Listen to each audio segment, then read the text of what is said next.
Hello everyone, today we're going to be talking about how to gather a citation from the AVL. So I went ahead and clicked on the elementary school resources, and I'm just going to go to this next tab here. Upon going to that next tab, I went ahead and selected fish and amphibians for today's purposes. So we're going to select read online. And when we hit read online, it's going to pull up the ebook of fish and amphibians.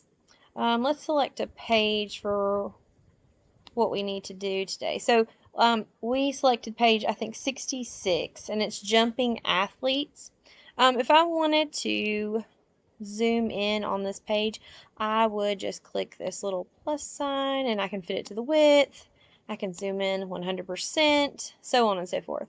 If I found something on this page that helps support the research that I was doing, I could pull that from this fish and amphibians text. I would insert it into my document, and then, though, I would need to give credit where credit is due, so to speak. So I would go in and click this link bar here for the citation.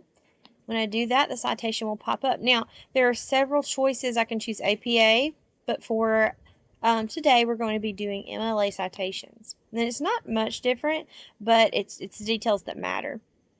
So here we can see that the first part of MLA citation is where the citation comes from, or where the quote comes from.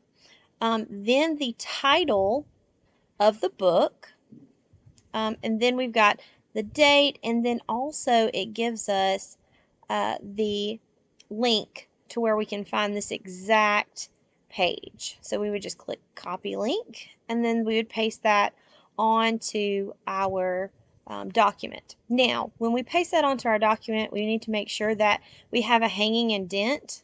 So right here, we would put a hanging indent. We would also need to make sure that our citation is in order on our references page. So being that this citation begins with capital S, we would need to make sure that it's in alphabetical order. Get with me if you have any more questions. Thanks.